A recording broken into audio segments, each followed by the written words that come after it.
ஆண்டவர் உங்களை ஒருபோதும் அசைந்து போக விட மாட்டார். நாம் அசைந்து போவதற்காக கடவுள் நம்மை தெரிந்து கொள்ளவில்லை. கலங்கி போய் நெறிந்த நாணலை போல வாழ முடியாமல் இருளுக்குள் வேதனைக்குள் தள்ளப்பட்ட நிலையில் இருந்த எங்களை தான் ஆண்டவர் தெரிந்தெடுத்திருக்கின்றார். நாம் ஒருபோதும் அசைக்கப்படக்கூடாது. நாம் ஒருபோதும் தோற்று போகக்கூடாது. நாம் விழுந்து போகக்கூடாது. நாம் இருளுக்குரியவர்களாக இருக்கக்கூடாது. ஒளிக்குரியவர்களாக இருக்க வேண்டும் என்று கடவுளுடைய விருப்பமாகும். நீங்கள் அசைந்து போக ஆண்டவர் விடமாட்டார். உங்கள் குடும்பம் அசைந்து போக ஆண்டவர் விடமாட்டார். உங்கள் பிள்ளைகள் அசைந்து போக ஆண்டவர் விடமாட்டார். ஆண்டவர் உங்கள் வாழ்க்கையிலே அதிசயங்களை நீங்கள் காணும்படி செய்வார்.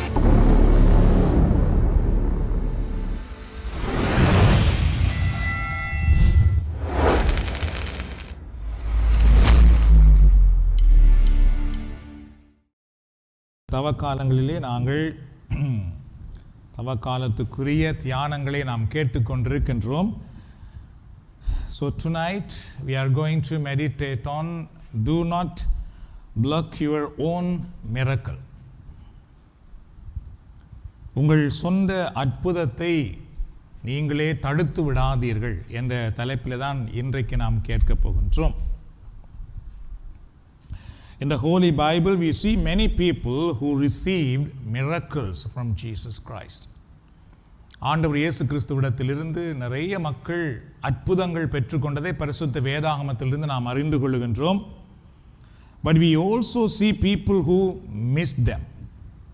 அதுபோல அந்த அற்புதத்தை பெறாமல் போன மக்களையும் நாம் பரிசுத்த வேதாகமத்திலே பார்க்கின்றோம். Not because God was not able, but because their own heart blocked it. அற்புதம் பெறாதவர்களுக்கு கடவுள் காரணம் அல்ல, ஆனால் அவர்களுடைய உள்ளம் அந்த அற்புதத்தை பெற முடியாதபடி தடுத்ததைத்தான் வேதாகமத்திலே பார்க்கலாம். So today the Holy Spirit is speaking to you that do not block your own miracle. அதுபோல தூய ஆவியானவர் இந்த நாளில் என்ன எங்களோடு பேசுகிறார் என்றால், நீங்களே உங்களுடைய அற்புதத்தை தடுத்து விடாதீர்கள் என்று பேசுகிறார். நம்ம எல்லாருக்கும் தெரிந்த ஒரு பஜனை பாடல் நான் பாடுகிறேன், எல்லாரும் சேர்ந்து பாடலாம். தொடுமென் கண்களையே உம்மை நான் காண வேண்டுமே, இயேசுவே உம்மையே நான் காண வேண்டுமே. எல்லாரும் தொடுமென் கண்களையே உம்மை நான் காண வேண்டுமே, இயேசுவே உம்மையே நான் காண வேண்டுமே. தொடுமென் உடலினையே உடல் நோய்கள் தீர வேண்டுமே, இயேசுவே உடல் நோய்கள்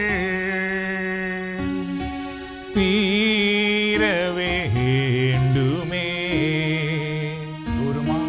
தொடுமென் உடலினையே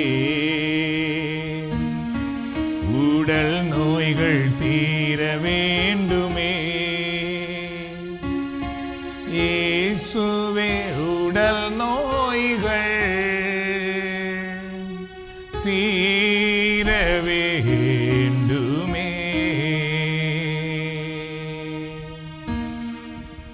John chapter 11 verse 41. So they took away the stone. This happened in Lazarus' house.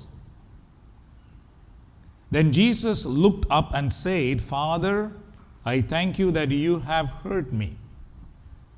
யோவான் நற்செய்தி நூல் 11ஆம் அதிகாரத்திலே 41வது இறை வார்த்தை பாருங்கள்.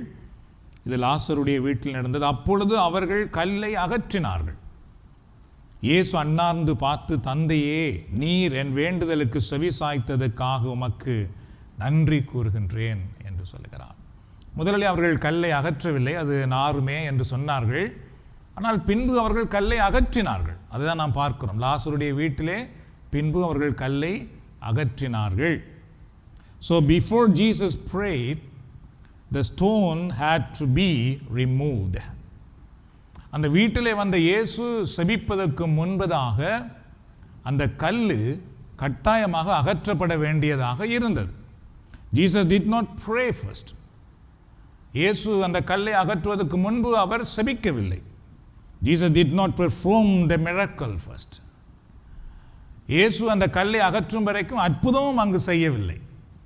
Jesus was waiting until they removed the stone. அவர்கள் அந்த கல்லை அகற்றும் வரைக்கும் இயேசு காத்திருந்தார் என்றுதான் நற்செய்தி நூலிலே நாம் பார்க்கின்றோம். So God will not move what you refuse to remove.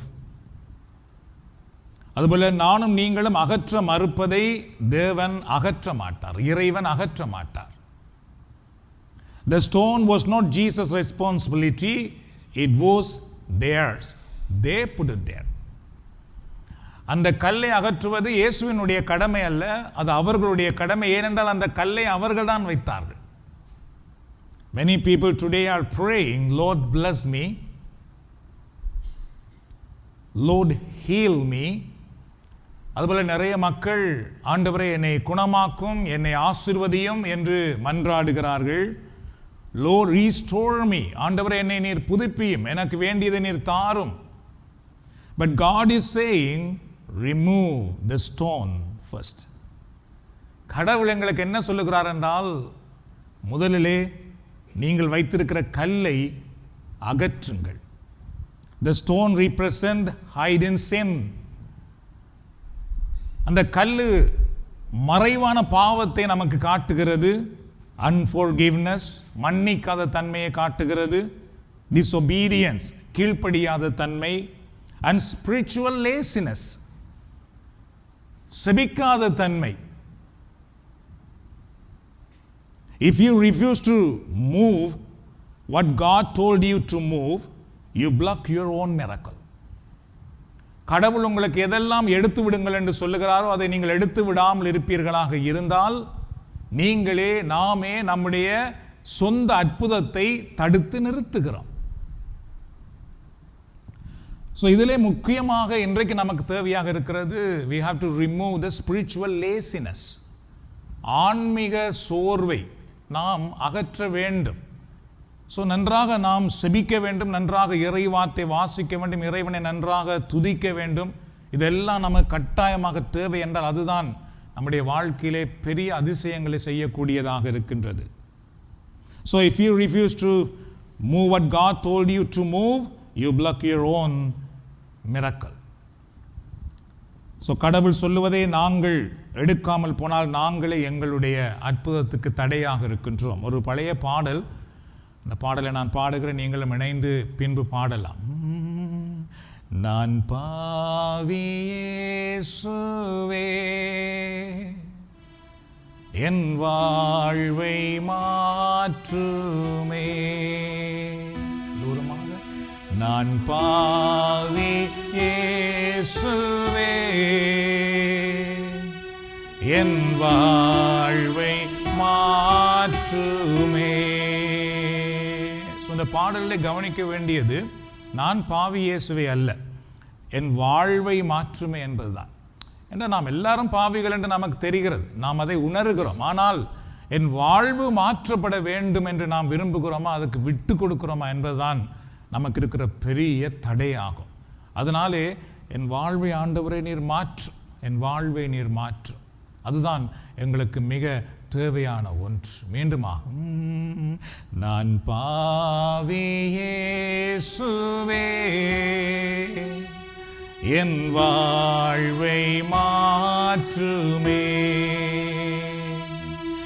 நான் பாவி இயேசுவே, என் வாழ்வை மாற்றுமே. விழுந்து விட்டேன் தவறிவிட்டேன், என்னை தூக்கும் இயேசுவே. விழுந்து விட்டேன், மீண்டும் தவறிவிட்டேன், என்னை தூக்கும் இயேசுவே.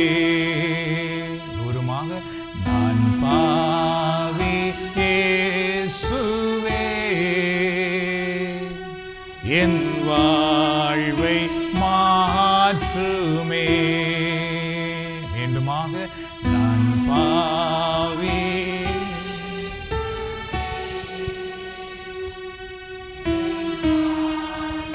மாற்றுமே. What will you see when you move the stone? கல்லை நகர்த்தும் பொழுது நீங்கள் நாம் எதை காண்போம் என்பதுமே முக்கியமான ஒன்று. When they removed the stone, they did not just see an open tomb, they saw the power of God. அவர்கள் அந்த கல்லை நகர்த்திய பொழுது வெறும் திறந்திருந்த கல்லறை அவர்கள் காணவில்லை, கடவுளுடைய வல்லமை அவர்கள் கண்டார்கள். They saw the glory of God.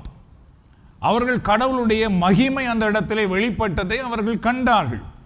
When you obey and remove the stone, you will see the same. We will see the same. அதுபோல நானும் நீங்களும் அந்த கல்லை அகற்றும் பொழுது நாங்களும் அதே அற்புதத்தை, அதே மகிமையை காண முடியும், காணப்போகிறோம். கரங்களை தடவை ஆண்டவருக்கு நன்றி செலுத்துவோம். You will see God's glory in your life when you remove the stone. கடவுளுடைய மகிமை எங்கள் வாழ்க்கையிலே செயல்படுவதை உங்களால் நம்மால் காண முடியும். You will see God's power working in your life. கடவுளுடைய வல்லமை உங்கள் வாழ்க்கைக்குள் செயல்பட்டு கொண்டிருப்பதை நீங்கள் காண்பீர்கள். You will experience God's favor in every situation. எல்லா சூழ்நிலைகளிலும் கடவுளுடைய உதவியை நீங்கள் அனுபவிப்பீர்கள் அன்பானவர்களே. You will witness God's hand moving in your life. கடவுளுடைய கரம் என் வாழ்க்கையிலே செயலாற்றி கொண்டிருக்கிறது என்பதை நீங்கள் சான்று பகர ஆரம்பித்து விடுவீர்கள். You will walk in God's blessing and abundance. நானும் நீங்களும் அந்த தடையான கல்லை எடுத்து விட்டாலே போதும், ஆண்டவருடைய நிறைவுக்குள்ளும் ஆண்டவருடைய ஆசீர்வாதத்துக்குள்ளும் நாங்கள் நடப்பதை காண முடியும். You will see God's promises fulfills in your life. கடவுளுடைய வாக்குத்தத்தங்கள் எங்களுடைய குடும்பத்திலே, எங்கள் வாழ்க்கையிலே நிறைவேறுவதை காண முடியும். When you remove the stone, you will hear the voice of Jesus Christ. நானும் நீங்களும் அந்த கல்லை அகற்றினால் போதும், இயேசுவினுடைய சத்தத்தை எங்களால் கேட்க முடியும். As long as the stone was there, the voice was not released in Lazarus' house. அந்த கல்லறைக்கு முன்னால் இருக்கும் வரைக்கும் ஆண்டவர் இயேசுவினுடைய சத்தம் அந்த இடத்திலே வெளிப்படவில்லை.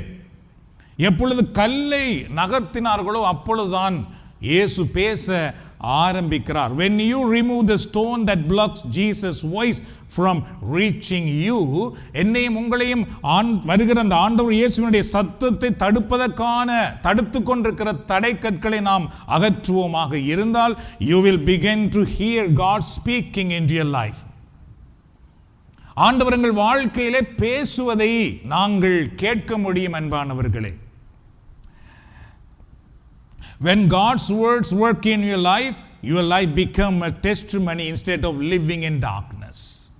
கடவுளுடைய வார்த்தை எப்பொழுது எங்கள் வாழ்க்கையிலே பேச ஆரம்பிக்கிறதோ, செயல்பட ஆரம்பிக்கிறதோ, அப்பொழுது எங்களுடைய வாழ்க்கை இருளுக்குள் இருப்பதற்கு பதிலாக கிறிஸ்துவுக்கு சான்று பகர்கிற வாழ்க்கையாக மாற்றப்பட்டுவிடும். மீண்டும் கரங்களை தட்டி நாம் ஆண்டவருக்கு நன்றி கூறுவோம்.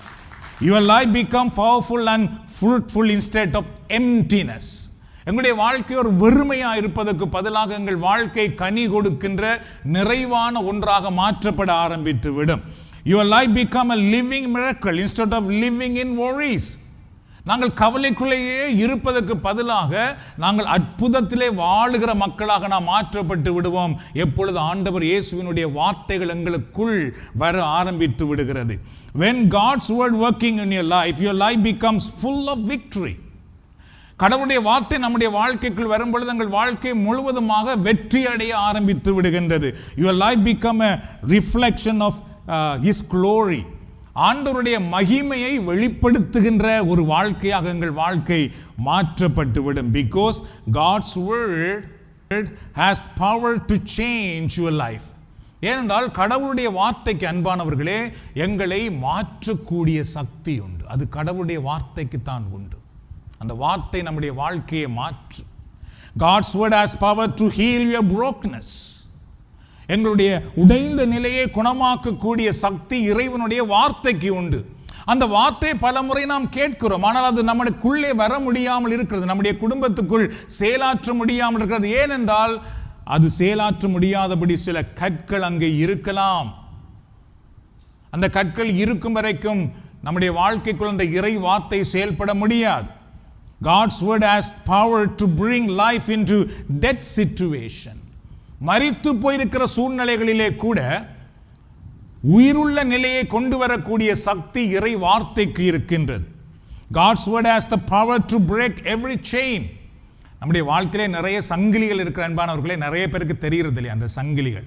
அதுதான் நம்மை கட்டி வச்சிருக்கு. அதனால நம்மால் எதுவுமே செய்ய முடியாமல் இருக்கு. நம்மாலே சந்தோஷமா இருக்க நினைக்கிறோம், முடியவில்லை. நாம் முன்னேற நினைக்கிறோம், முடியவில்லை. நிறைய பாடுபடுகிறோம், ஒன்றுமே நமக்கு நடக்காமல் இருக்கு. ஏனென்றால் நிறைய சங்கிலிகள் நம்மை கட்டி வைத்திருக்கு, நமக்கு தெரியாமலேயே.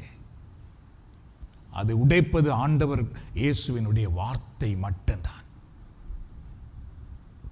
God's word has the power to guide you in the right path. எங்களை சரியான பாதையில் வழிநடத்தக்கூடிய சக்தி இறை வார்த்தைக்கு இருக்கின்றது. God's word has the power to give you strength in weakness. எங்களுடைய பலவீனத்திலே எங்களை பலப்படுத்துகிற சக்தி இறை வார்த்தைக்கு உண்டு அன்பானவர்களே. கவலையா இருப்போம், வேதனையா இருப்போம், நோவா இருப்போம், மனம் சோர்ந்து போயிருப்போம், பயத்திலே இருப்போம். ஆனால் இறை வார்த்தையை கேட்கும் பொழுது, இறை வார்த்தையை வாசிக்க ஆரம்பிக்கும் பொழுது, அதுக்கு பின்பு செபிக்க ஆரம்பித்த உடனே பார்த்தீர்கள் என்றால் அந்த பயம் நீங்கி விடுகிறது, அந்த பலவீனம் அகன்று போய் விடுகிறது. நம்முடைய வாழ்க்கைக்குள்ளே புதிய வல்லமை வருவதை நம்மால் காண முடிகிறது. So God's word has the power to give you strength in weakness. Also God's word has the power to open doors no one can shut. யாராலும் பூட்ட முடியாதபடி எங்களுக்காக ஒரு கதவை திறக்கக்கூடிய சக்தி கடவுளுடைய வார்த்தைக்கு இருக்கிறது. மீண்டும் கரங்களை நாம் ஆண்டவருக்கு நன்றி செலுத்தலாம். அதனால அந்த வார்த்தை நமக்குள்ளே வர வேண்டும். அது வர வேண்டும் என்றால் அது வர முடியாதபடி இருக்கிற கற்கள் அகற்றப்பட வேண்டும். So you will see dead things come back to life when you remove the stone. இறந்தவைகள் மீண்டும் உயிர் பெறுவதை நாம் காண முடியும். Lazarus was dead, buried and finished. லாசருடைய நிலை பார்த்தீர்கள் என்றால் அவர் மரித்து அவரை அடக்கம் பண்ணி எல்லாமே முடிந்து போய் இருந்தது. But when the stone was removed, life came back. ஆனால் எப்பொழுது அந்த கல்லு அகற்றப்பட்டதோ மீண்டும் அவருக்குள்ளே வாழ்வு வந்தது என்று நாம் பார்க்கின்றோம். In the same way, the situation in your life that seemed dead, அதுபோல நம்முடைய வாழ்க்கையிலே கூட பல சூழ்நிலைகள் இறந்தது போல, மரித்தது போல, ஒன்றுமே இல்லாத போல இருக்கலாம். But that can come alive again when you obey God. நானும் நீங்களும் எப்பொழுது இறைவனை கீழ்ப்படிய ஆரம்பிக்கிறோமோ அது மீண்டும் நம்முடைய வாழ்க்கைக்குள் வாழ்வு வர முடியும் அன்பானவர்களே. What was buried will rise again. எதெல்லாம் நம்முடைய வாழ்க்கையில இனி இது நடக்கவே நடக்காது என்று நாம் தாட்டு விட்டோமோ அதெல்லாம் மீண்டும் உயிர் பெற்று வர ஆரம்பித்து விடும். What you thought was over, God will restart. எதெல்லாம் முடிஞ்சு விட்டதை இனி எனக்கு ஒன்றுமே நடக்காது நினைக்கிறோம் அதெல்லாம் மீண்டும் கடவுள் ஆரம்பித்து கொடுக்கிறவராக இருக்கின்றார். God will breathe life into your dry place. உங்களுடைய காய்ந்த இடங்களிலே ஆண்டவர் தன்னுடைய வாழ்வு தரும் மூச்சை ஊதி விடுவார் அன்பானவர்களே. Your silent situation will speak again. ஐயோ துன்பம் வேதனையாய் போயிட்டதே, இப்படி தோல்வியா போயிட்டே, கஷ்டமா போயிட்டே, நான் இனி என்ன செய்வேன் என்று அப்படியே அமைதியாய் போயிருப்போம் அல்லவா. அந்த சைலன்ஸ், அந்த அமைதியான நிலையை ஆண்டவர் மீண்டும் மாற்றி நீங்கள் மகிழ்ச்சியோடு ஆண்டவரை போற்றும், நீங்கள் மகிழ்ச்சியோடு கதைக்கும்படியும் ஆண்டவரால் செய்ய முடியும். கரங்கள் தட்டி நாம் ஆண்டவருக்கு நன்றி செலுத்துவோம். அதுதான் லாசருடைய மரணத்திலிருந்து நடைபெற்ற உயிர்ப்பிலிருந்து நாம் அறிந்து கொள்ளுகிறோம். Your broken story will be rewritten. உங்களுடைய சிதைந்த அல்லது உடைந்து போன கதை மீண்டும் எழுதப்பட ஆரம்பிக்கும். Your delayed answer will suddenly appear. This is a very important truth we should understand. அதாவது நாம் கடவுளை தேடும் பொழுது பார்த்தீர்கள் என்றால் சில நேரத்தில் என்னடா இன்னுமே கிடைக்காமல் இருக்குதே, ஒன்றுமே வராமல் இருக்குதே, ஒரே பிரச்சனையாகவே இருந்து கொண்டிருக்கிறதே, நானும் எவ்வளவு பிழை பண்ணுகிறேன், எவ்வளவு கஷ்டப்படுகிறேன், ஒன்று நடக்காமல் இருக்கிறது என்று நாம் நினைத்து கொண்டிருப்போம். கடவுளுடைய ஆசீர்வாதம் பல நேரங்களில் அன்பானவர்களே திடீரென தோன்றுகிறதாக இருக்கும். என்றால் கடவுள் பொறுமையாய் பார்த்து கொண்டிருப்பார், எவ்வளவு இவர்கள் கீழ்ப்படுகிறார்கள். அதுக்கு பின்பு ஆண்டவர் உடனடியாக அதுக்கு வேண்டிய ஆசீர்வாதத்தை நமக்கு திறந்து விடுகிறவராக இருக்கின்றார். Your tears will turn into joy. உங்களுடைய துயரம், உங்களுடைய கண்ணீர் மகிழ்ச்சியாக மாற ஆரம்பித்து விடும். Your night season will become morning. உங்களுடைய இருண்ட நிலை, உங்களுடைய இரவு நிலை அதிகாலை நேரம் போல, சூரியன் உதிக்கின்ற ஒரு நேரம் போல மாற்றப்படும். What was impossible will become possible. எதெல்லாம் முடியாது முடியாது முடியாது நாம் நினைத்தோமோ அதெல்லாம் நமக்கு செயல்பட ஆரம்பிப்பதை நம்மால் காண முடியும். You will see dead things come back to life. நாம் ஏற்கனவே சொன்னது போல நம்முடைய வாழ்க்கையிலே எல்லாம் முடிந்து விட்டது என்று நினைப்போம், அது மீண்டும் ஆண்டவருடைய ஆசீர்வாதத்தினால் தொடர்வதை நம்மால் காண முடியும். The other one, you will see new beginnings in your life. உங்கள் வாழ்வில் புதிய தொடக்கங்களை நீங்கள் காண்பீர்கள். When Jesus raised Lazarus from the dead, Martha and Mary no longer saw the sickness that once held Lazarus. இயேசு லாசருவை உயிரோடு எழுப்பிய பொழுது மார்த்தாவும் மரியாவும் லாசருடைய உடலில் இருந்த நோயை அதுக்கு பின்பு அவர்கள் காணவில்லை. They did not smell death or bad smell on Lazarus. இந்த கல்லை அகற்றினால் நாருமே என்று சொன்னார்கள் அல்லவா? ஆனால் ஆண்டவர் இயேசு அவரை உயிர்ப்பித்த பொழுது அந்த நாற்றம், அந்த துர்நாற்றம் அவருடைய உடலில் இருந்து மணக்கவில்லை. They saw new Lazarus restored and made whole. கடவுளுடைய வார்த்தையினாலே புதுப்பிக்கப்பட்ட லாசருவை அவர்கள் கண்டார்கள். Old season end and God's opened a fresh chapter. அந்த குடும்பத்திலே பார்த்தீர்கள் என்றால் கடவுளால் எல்லாம் ஆகும் என்கிற ஒரு புதிய அத்தியாயம் அங்கு திறக்கப்பட ஆரம்பித்தது. What seemed finished will start again. எது முடிந்து போய்விட்டது என்று அவர்கள் நினைத்தார்களோ அது மீண்டும் உயிர் பெற்றிருப்பதை அவர்கள் கண்டார்கள். God is giving you a fresh start, my friend. நாம் எல்லாருக்குமே ஆண்டவர் ஒரு புதிய ஆரம்பத்தை கொடுக்கிறவராக இருக்கின்றார். You may go through time of struggle, time of disappointment. நானும் நீங்களும் பிரச்சனைகளுக்குள்ளே சோர்வான நிலைக்குள்ளே நாங்கள் போய்கொண்டிருக்கலாம். Maybe you have faced failure at school. எங்களுடைய பாடசாலையிலே கூட படிப்பிலே கூட நாங்கள் சில நேரத்திலே we face failure, தோல்வியை நாம் சந்திக்கலாம். conflict in relationship, உறவுகளுக்குள்ளே சில குழப்பங்களை சந்திக்கலாம். or a dream that seemed impossible, இது நடக்கவே நடக்காது என்ற ஒரு தரிசனத்தை, ஒரு கனவோடு நாம் இருக்கலாம். God is able to close those hard season and open a new chapter. கடவுளால் அந்த கடுமையான அத்தியாயத்தை மூடி வைத்துவிட்டு புதிய அத்தியாயத்தை எங்களுக்காக திறக்க முடியும். கரங்களை நாம் ஆண்டவருக்கு நன்றி சொல்லுவோம்.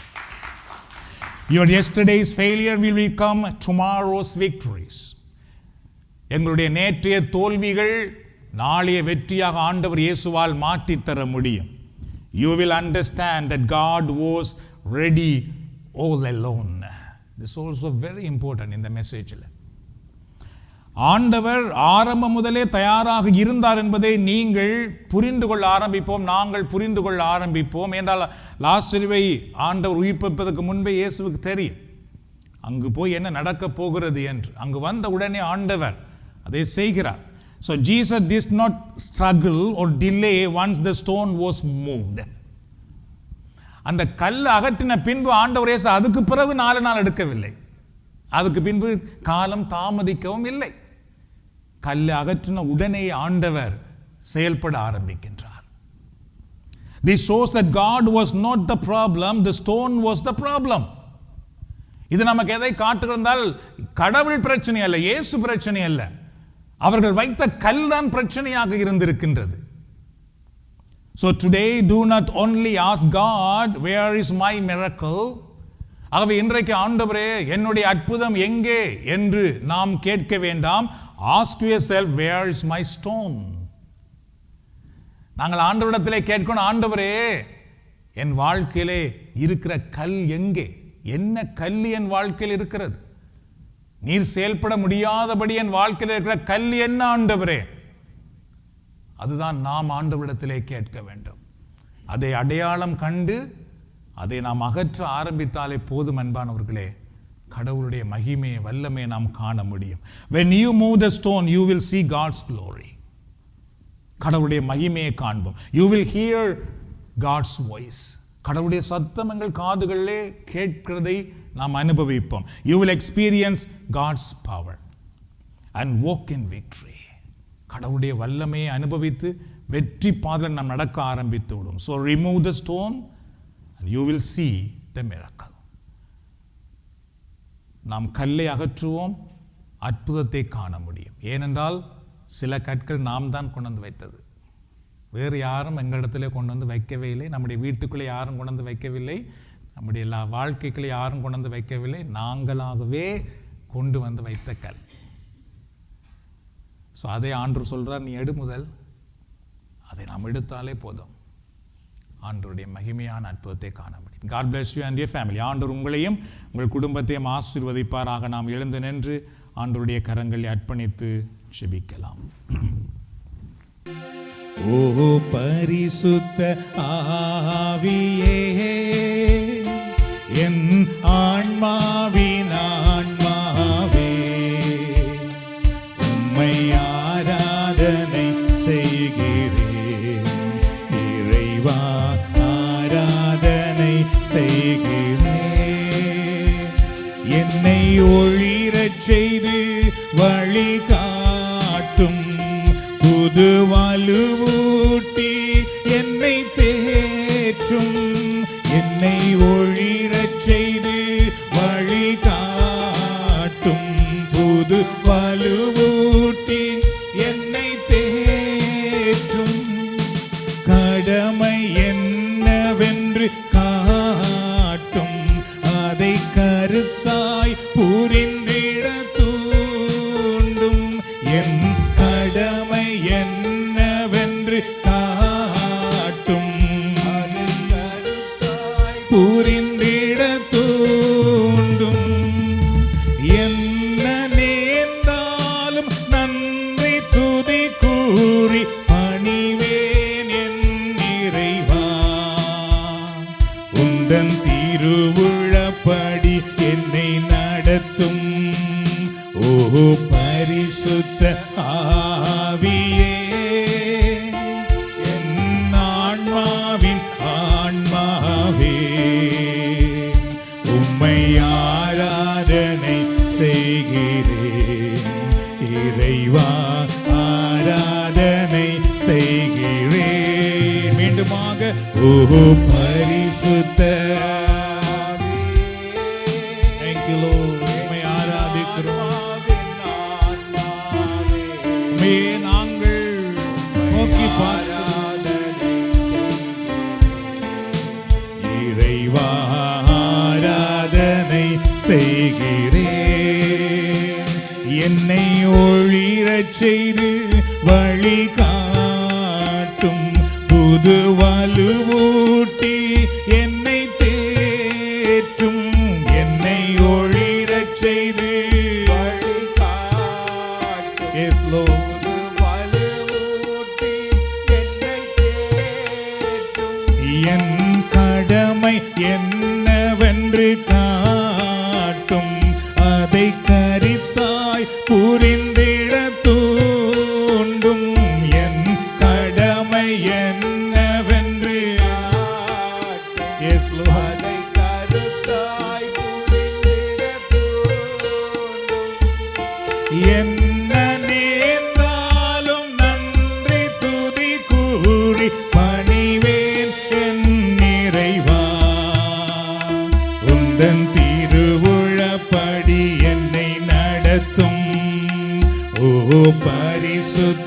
ஆவியே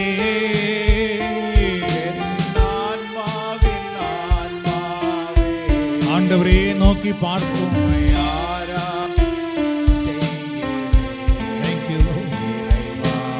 ஆராதனை செய்கிறேன்.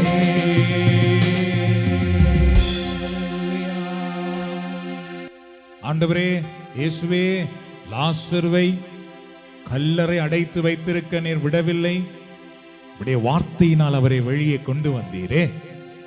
அதுபோல இந்த நேரத்தில் உம்முடைய பிள்ளைகள் உம்முடைய வார்த்தையை கேட்டிருக்கிறார்கள். இந்த நேரத்தில் உம்முடைய பிள்ளைகளுடைய வாழ்க்கையிலே அற்புதம் நடக்கட்டும், அதிசயம் நடக்கட்டும். இந்த நேரத்தில் உங்கள் குடும்பத்தினுடைய முன்னேற்றத்துக்காக, குடும்ப பொருளாதார ஆசீர்வாதத்துக்காக இப்பொழுது ஆண்டவரை நோக்கி பாருங்கள். அன்பின் ஆண்டவரே, இங்கு வந்திருக்கிற பல குடும்பங்களிலே பல பொருளாதார கஷ்டங்கள் இருப்பதை நீர் எங்களுக்கு காட்டுகிறீர். இதோ இந்த நேரத்திலே இவர்களுடைய வனாந்தரமான நிலைகள் வயல்வெளியாய் மாறும்படி நீர் ஆசீர்வதித்தரலாம், ஆசீர்வதித்தரலாம். லாசருவை உயிரோடு எழுப்பியது போல இவருடைய வாழ்க்கையில் இருக்கிற பொருளாதார கஷ்டங்களை நீர் அகற்றிவிட்டு பொருளாதார ஆசீர்வாதத்தை நீர் கொடுப்பீராக. இவர்கள் நிம்மதியாய் வாழ்வதற்கு, இவர்கள் மன அமைதியோடு வாழ்வதற்கு, இவர்கள் சந்தோஷமாக குடும்பம் நடத்துவதற்கு, இவர்கள் எடுக்க வேண்டிய முயற்சிகளை இவர்கள் எடுப்பதற்கு, இவர்கள் செல்ல வேண்டிய இடங்களுக்கு இவர்கள் செல்லுவதற்கு, இவர்கள் வேண்ட வேண்டிய பொருட்களை வேண்டுவதற்கு, இவர்களுக்கு என்ன பொருளாதார ஆசீர்வாதம் வேண்டுமோ இயேசுவின் நாமத்தில் அதை தந்து நீர் ஆசீர்வதிப்பீராக, ஆசீர்வதிப்பீராக. ஆண்டவர், எந்த குடும்பங்களிலே இப்பொழுது துர்நாற்றம் என்கிற வேதனை, துன்பம், மன கசப்பு, சண்டைகள், போட்டி பொறாமைகள் இருக்கிறதோ அந்த துர்நாற்றத்தை ஆண்டவரே நீர் அகற்றி போடும்படி நாங்கள் மன்றாடுகிறோம். இயேசுவின் நாமத்தினால் ஒவ்வொரு குடும்பங்களில் இருக்கின்ற துர்நாற்றங்கள் சுகந்த வாசனையாக மாற்றப்படுவதாக. இயேசு அதற்குள்ளே நீர் வருவீராக, குடும்ப உறவுக்குள்ளே நீர் வருவீராக. ஆண்டவரே, எல்லாரும் உம்முடைய அன்பை சுவைக்கும்படி நீர் செய்வீராக, ஆசீர்வாதத்தை காணும்படி செய்வீராக. மார்த்தாள் மரியாள் இழந்த சகோதரனை மீண்டும் பெற்றுக் கொண்டது போல இந்த நேரத்தில் இவருடைய குடும்பத்தில் இருக்கிற ஒவ்வொருவருக்காகவும் நாங்கள் செபிக்கின்றோம். இவருடைய சகோதரங்கள், இவருடைய பெற்றோர், இவருடைய பிள்ளைகள், இவருடைய துணை. அன்பின் ஆண்டவரே, மார்த்தாள் மரியாளுடைய கண்ணீரை அவருடைய சகோதரனை மீண்டும் உயிர்ப்பித்து கொடுத்து நீர் துடைத்தது போல இந்த நேரத்தில் இவருடைய குடும்பங்களில் இருக்கிற உறவுகள் ஆசீர்வதிக்கப்படுவதாக. கணவன், மனைவி, பெற்றோர், பிள்ளைகள், சகோதர உறவெல்லாம் இயேசுவின் நாமத்திலே இப்பொழுது ஆசீர்வதிக்கப்படட்டும், ஆசீர்வதிக்கப்படட்டும். ஆண்டவர், எந்தெந்த குடும்பங்களுக்குள்ளே களைகள் வளர்ந்திருக்கிறதோ இயேசுவின் நாமத்தினால் அவைகள் அத்தனையும் வேரோடு அற்று போவதாக, புதிய ஆசீர்வாதம் உருவாகுவதாக. Thank you, Jesus. நன்றியோடு போற்றுகிறோம், துதிக்கிறோம். ஹல்லேலூயா. உம்மை நோக்கி பார்க்கின்றேன், உம்மை நினைத்து துதிக்கின்றேன். உம்மை நோக்கி பார்க்கின்றேன், உம்மை நினைத்து துதிக்கின்றேன். ஏசையா ஸ்தோத்திரம், ஏசையா ஸ்தோத்திரம், ஏசையா ஸ்தோத்திரம். இறுதியாக இந்த நேரத்திலே பரிசுத்த ஆவியின் அபிஷேகத்துக்காக நாம் ஜெபிக்க போகின்றோம். கரங்களை உயர்த்துங்கள், கரங்களை உயர்த்தி கொள்ளுங்கள்.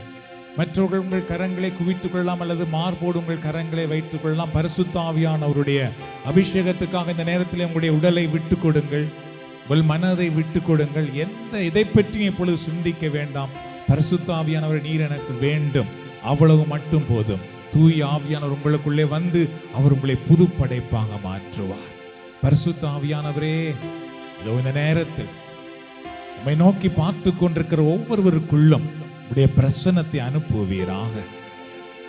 பெந்தைக்கோஸ்து நாளிலே உம்முடைய வல்லமை வந்தது போல இந்த நேரத்திலே உம்முடைய தூய ஆவியின் பிரசன்னத்தினால் ஒவ்வொருவரையும் நீர் ஆட்கொள்ளும் ஆண்டவரே.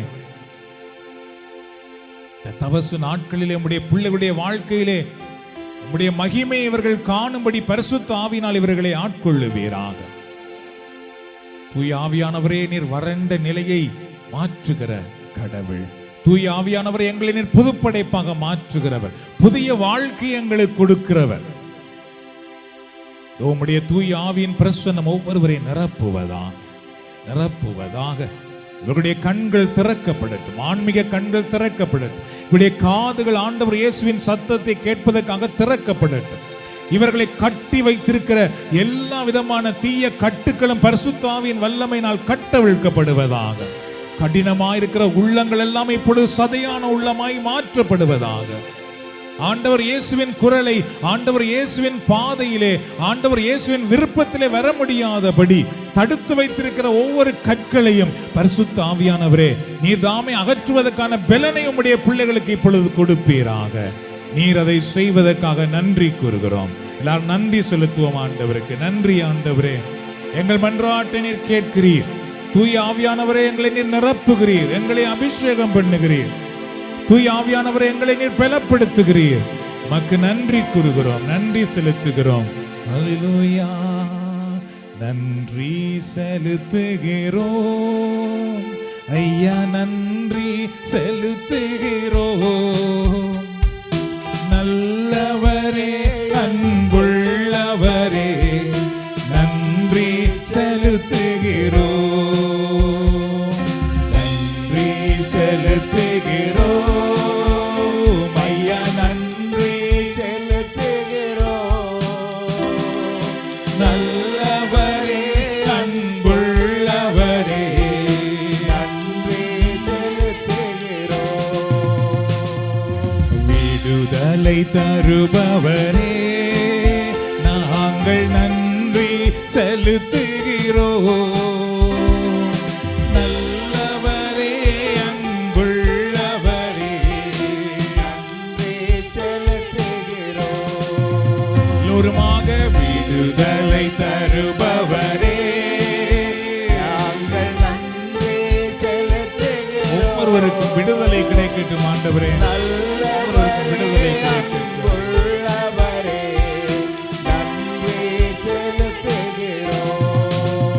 ஆராதிக்கிறோம், ஆராதிக்கின்றோம், உம்மை ஆராதிக்கின்றோம். நல்லவரே, அன்புள்ளவரே, உம்மை நாங்கள் ஆராதிக்கிறோம், போற்றுகிறோம். மீண்டுமாக ஆராதிக்கின்றோம், உம்மை ஆராதிக்கின்றோம்.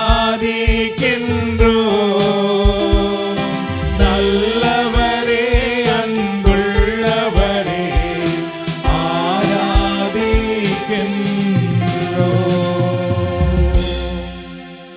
Thank you. மை போற்று.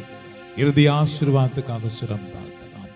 ஆண்டவராகிய கடவுள் எப்பொழுதும் உங்களை வழி நடத்துவதற்காக உங்களுக்கு முன்னும், எப்பொழுதும் உங்களை பாதுகாப்பதற்காக உங்களுக்கு பின்னும், எப்பொழுதும் உங்களை ஆசீர்வதிப்பதற்காக உங்களுக்கு மேலும் இருந்து உங்களை வழி நடத்துவாராக.